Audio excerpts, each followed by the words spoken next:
Hello, my name is Jeff Pagano, and welcome to the Harpin and Rugby preview show. Joining me to look ahead to Sunday's opening match for Leinster and that ongoing quest for a fifth star is someone back for his 100th cap. A warm welcome back to Mr. Neil Keego Keegan. We finally did it. That grant money is going to come through first thing Monday morning. Well done, Jeff. Absolutely. Oh, thank you. Well done to you. I mean, congratulations on 100 pod appearances. I mean, right now we're recording episode 391. You made your debut in episode 10, which was way back in August 2019. Oh my God. Wow. Your job for that one was to put lipstick on the pig that was a 57-15 thrashing by England in a World Cup warm-up. And you said this, you said, quote, the English line speed was like a Guns N' Roses gig from 1989. Does that sound something like you'd say?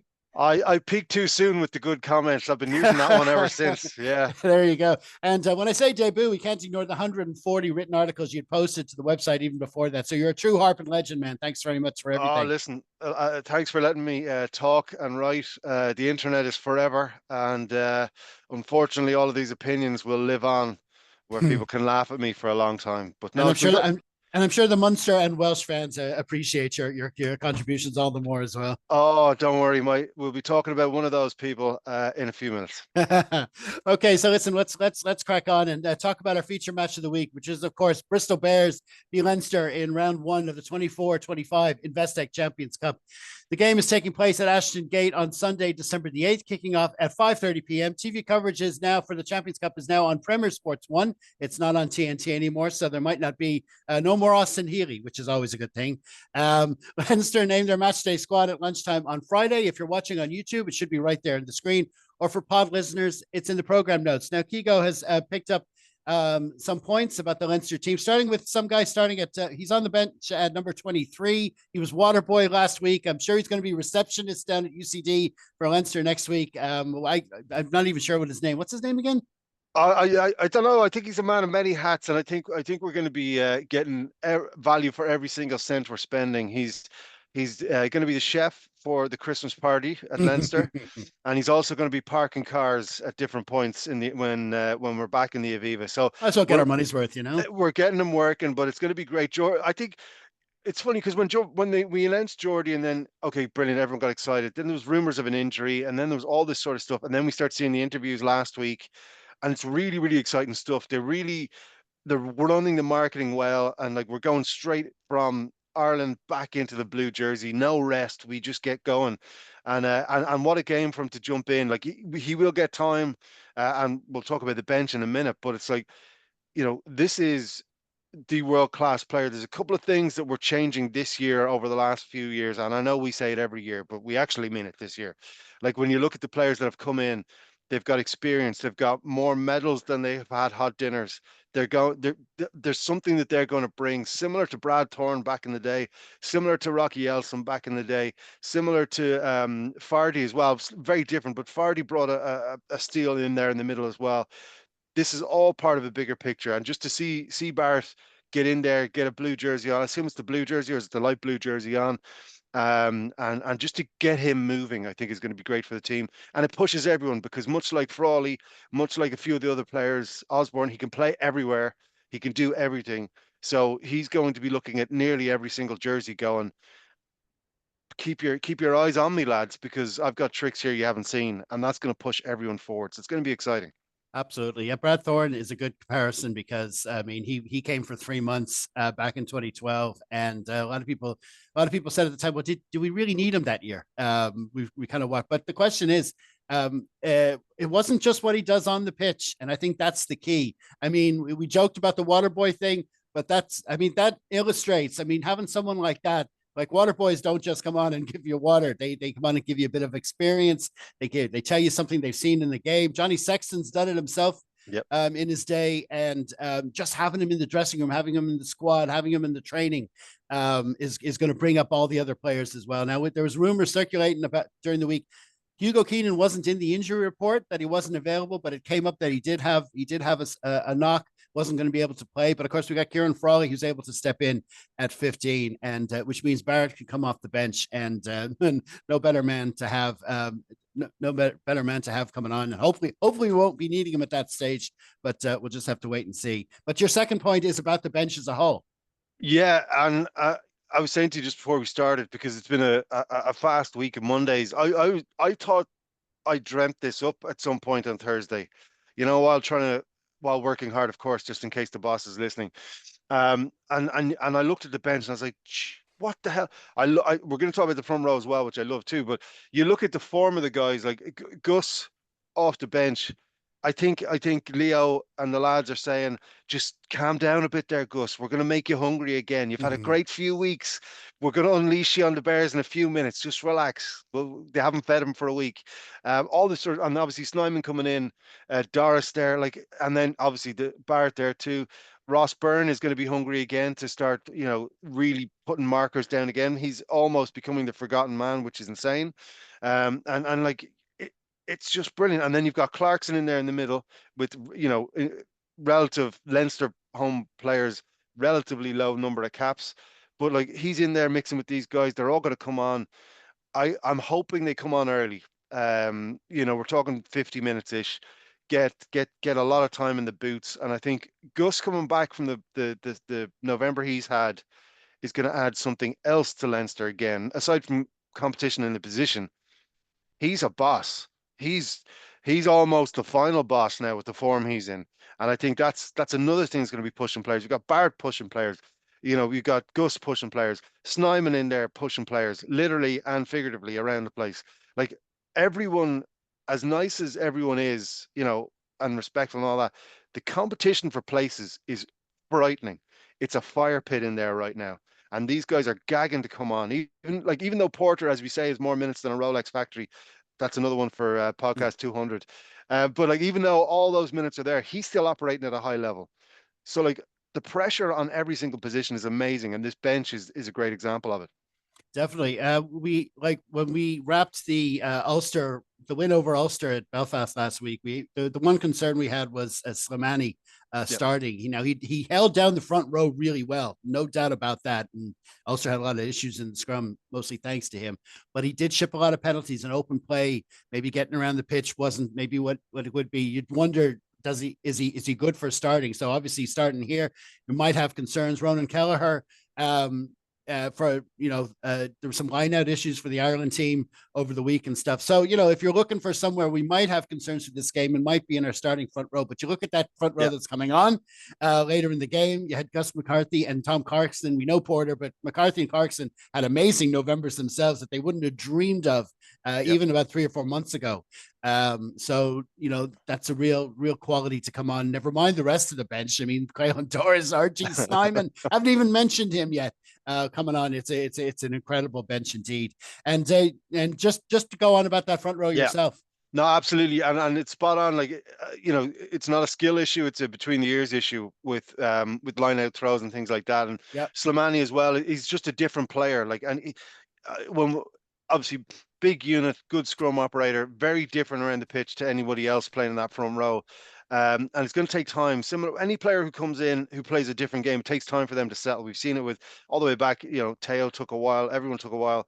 Even Charlie Natai took a while, but then he settled in. And I think they're seeing something, but they're also saying to him, now you're starting a game, prove yourself, because look what's over here. Look at this bench that's ready to come on and do the job. We know they can do the job. Now you've got some time starting the game to boss the game and work through the game. And the two boys have that opportunity. They've got to look at it as an opportunity, not as oh Jesus, I had rough times in November. Whatever amount of penalties last week. They've got to show up and they've got to perform. We're in the business end of the season now. We're getting into Europe. We're getting moving there. That's what we want, and we need to see people. And I think what's going to happen from now on is the management are going to be merciless. Like, they're lovely people and they're all going to be nice and all that. But if you can't perform, there's going to be actions taken. And there's no time for friendships and all that sort of stuff when we're going for this star. And you look at what the lads are going to do on the bench, and you look at some of the guys we've seen over the last couple of years who have operated really well at 2 and 3. Obviously, Gus being the most recent example, but there's more, and everyone is aware of that. So there's pressure on these guys to play, and that's part of being a professional. They have to understand the pressure that's on them, and they also have to execute in that cauldron. Like, this is going to be, the Bristol fans are going to make noise. They're going to try and do their bit. Stubborn English team. They're going to try and do their bit. we have to operate like champions. And this is an opportunity. It's not a threat. It's an opportunity for these guys to step up and go and do it. So it's going to be interesting to see how they react to that.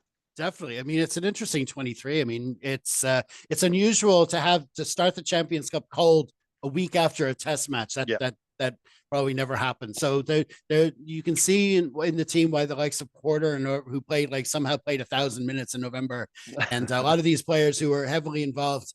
There's names left out of the team. James Lowe, Yeah. isn't there at all. Ryan Baird isn't there at all. They're both available to play, but they played a lot of minutes in November, so you can see why they'd get the week off. But we can still bring in players like you say, like Jack Conan, who, if we put our elite team out, he may not even make our Yeah. 15, and Which is shocking. he's in it, captain.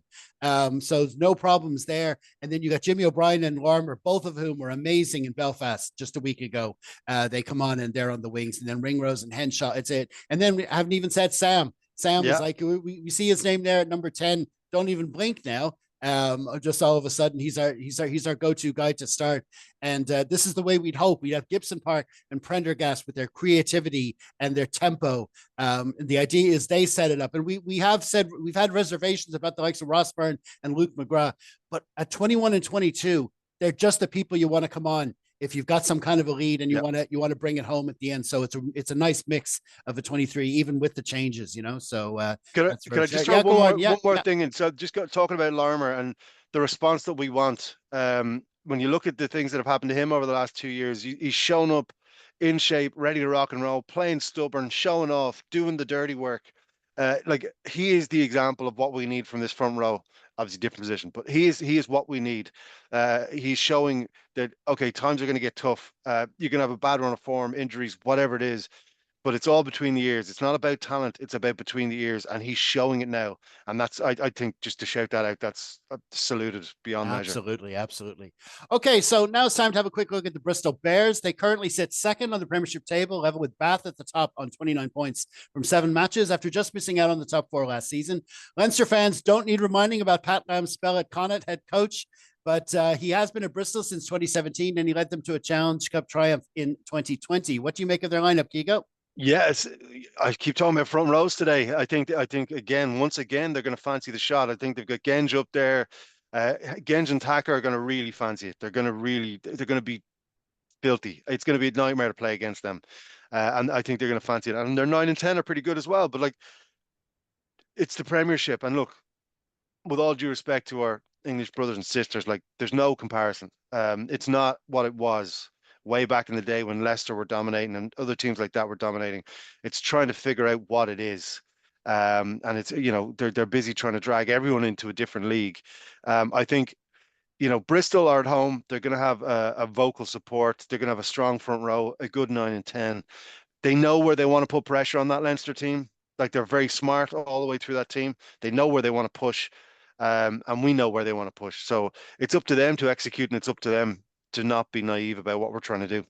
Absolutely. A lot of familiar names there that Leinster fans would know. AJ McGinty at number 10. Mata was with Edinburgh for a few years. And of course, Kieran Marmion on the bench knows, and Lua Tua as well on the bench there for Bristol. But I mean, like, they're going to fancy it. They'll have their confidence will be up there. They're getting some good results this season, and they'll know that they just can, if they can disrupt Leinster. I mean, I said earlier, we want Sam and Gibson Park to set us up, but if they can disrupt our ball and keep our score down, they'll get the crowd behind them, and they'll just build confidence through the game. So it's by no means a given at all. So we'll see how they get on. Okay, so quick look at the officials now. It's an all-French team. Pierre Brousset is holding the whistle. Now, the weather for Bristol, it's been stormy all weekend, and apparently that's going to continue. Winds getting up to 63 kilometers an hour down at Bristol, and rain 18%, low clouds and windy is the actual forecast. So, hopefully everyone traveling over stays safe. And normally at this stage now, we look at one of the other Champions Cup matches this weekend. Now, recording this on Saturday morning, so we've already had one. It was from Leinster's Pool 2 last night with La Rochelle failing to get a bonus point in their 24-20 win over Bath at the Rec. What one other match this week stands out for you, man? Well, listen, let's get our 100 caps and let's keep going the way we're going. Munster and Stad in Thomond Park. So Listen, once again, we lay down the challenge to the Munster support. Get there early, be loud, be full. Try and fill a stadium, is what I'm saying to you, because your team needs you. Okay, your team needs you now. I keep saying now more than ever, but it's now more than last week. It's going to be an interesting game because again, Munster are still a name, and Stad, similar to Bristol in the looking at our front row. For the match, they're going to fancy it, and leaving Thomond Park, even though it's not going to be full, even though it should be full. Leaving Thomond Park with a win is good for French teams. They still have that thing in their head. We can show up and win whenever we want, but I'll be watching that. I've been dragged into hosting the kids' school fair today as well, so I'll have one eye on the games and one eye on screaming at little kids through a microphone. That's the way to do it. And also this week we got Ulster couldn't have a tougher start if they could. They're going to the champions Toulouse, and Connacht opened their Challenge Cup campaign at home to Zebra, and also in Leinster's pool there's Claremont, who we play next week at the Aviva, are at home to Benetton. And also this week, we've got the second leg of the World Rugby 7 circuit. Now, both Irish teams got to a poor start in Dubai. As we're recording, the women have already beaten Spain in Cape Town, but the men played literally. The game finished just as we started recording, and the South Africa, they put the blitz in blitz box by jumping out to a 29-0 lead against us, and before finishing 36-7. A much changed Irish team this year. In fact, Harry McNulty, the skipper, had to come out of retirement because of injuries, and he was actually playing this morning. It was weird seeing him out there, because I heard a lot about him retiring, but that's how bad things are. But anyway, listen, best of luck to the guys anyway in their next game in the series. You'll see it live on Rugby Pass TV and TNT Sports. Okay, man, back to our feature game. It's head on the block time. How do you see it going in Bristol? I think it's a Leinster win. I don't think there's a bonus point in it, but I think there's a 7-point win there. Okay. Well, best wishes and all to those who are traveling over to Bristol. It's a really awkward kickoff time Sunday evening. That's even without the weather. So I hope the flights and everything will work out for everyone. So best wishes to all. Okay, we're going to leave it there, man. Many thanks for joining us again for the 100th time. And here's to the next 100. What stand-up gigs do you have coming up? So we're just off the tour, the last tour of the year. So we were in Greystones and Dundrum, Glamorous Dundrum, over the last few days. And then that might be it now until the new year. We've a couple of gigs, but that'll be for new stuff that I don't tell people about. So it's going to be a quiet one. We'll get into Christmas. We'll see how Santa's doing, and we'll get moving again in the new year. That Countdown cameo is going well, I suppose. Oh, I tell you, out the door. Brilliant. Okay, and of course, you'll find the link to all Keego stuff in the program notes. Okay, listen, many thanks to you all for checking out our latest preview show. Be sure to enjoy the match wherever you are. Leave a comment on our Facebook page after the full-time whistle. We will, of course, have a wrap pod for you to record on Monday night. Hopefully, you'll help us out by liking, sharing, and subscribing. In the meantime, stay safe, everyone. Slán.